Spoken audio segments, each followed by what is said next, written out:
Have you ever wondered how the game of tennis, a sport relished by countless sports enthusiasts worldwide, came into existence? Today, we delve deeper into the intricate history of tennis, tracing its roots and evolution through the ages. The journey we undertake today will take us through centuries of development, various cultural shifts and historical events that shape this beloved game.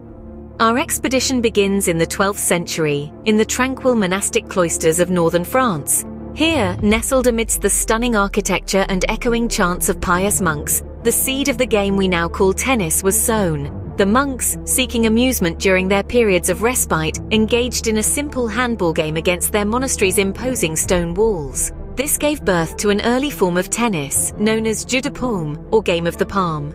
The fundamental aspect of Jeu de paume was striking a ball with one's hand. This was a primitive yet challenging sport, requiring dexterity and agility. The walls of the monastery, with their uneven texture, posed additional challenges, making each round a unique experience. Jeu de paume was not just a pastime, it was a test of reflexes, speed and strategy. Over the years, this rudimentary game began to evolve. The player's hands, once bare, were soon covered with gloves for protection and enhanced grip. Later, these gloves were replaced with solid wooden paddles, which further transformed into intricately crafted rackets strung with sheep gut.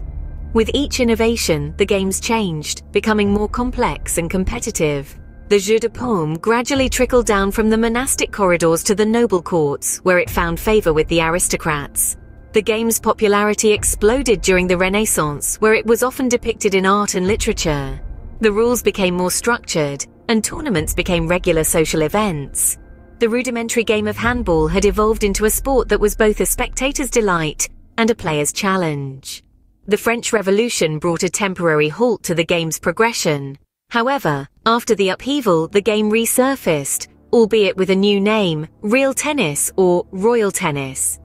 It was during this period that the sport spread across Europe and found its way to England, where it underwent further modifications. In the 19th century, Major Walter Wingfield patented a game derived from real tennis, which he named spheristique, or skill in playing at ball.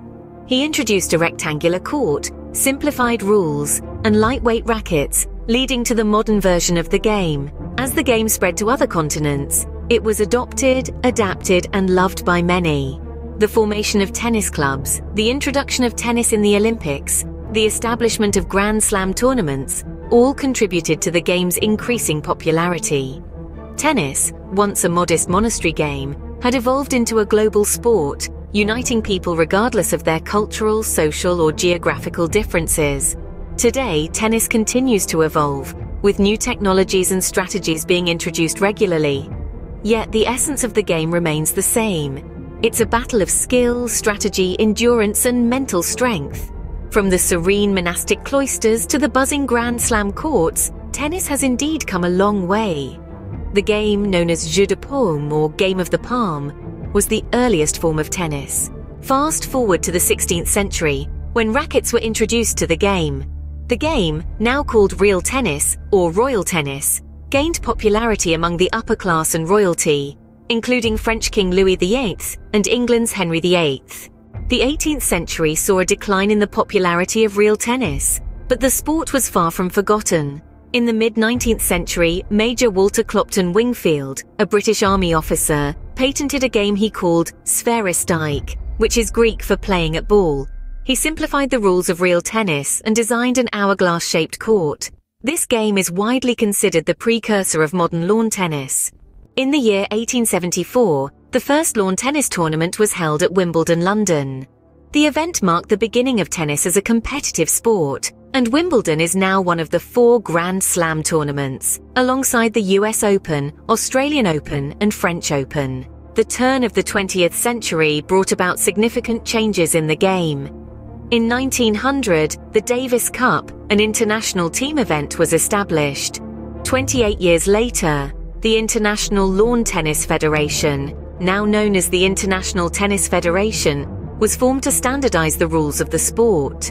In the mid-20th century, a new era of tennis began with the advent of open-era tennis.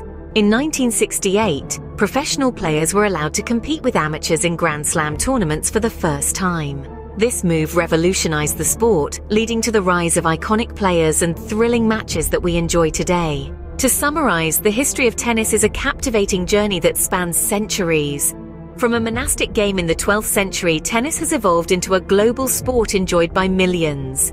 The game transitioned from the royal courts to the lawns, and from amateur play to professional competition, shaping the dynamic and thrilling sport we know today. The evolution of tennis is a testament to the adaptability and enduring popularity of the sport. It's a reminder that even the most simple of games can evolve over time to become a global phenomenon. So, the next time you watch a thrilling tennis match or swing a racket on the court, remember the rich history and tradition that have shaped this beloved sport.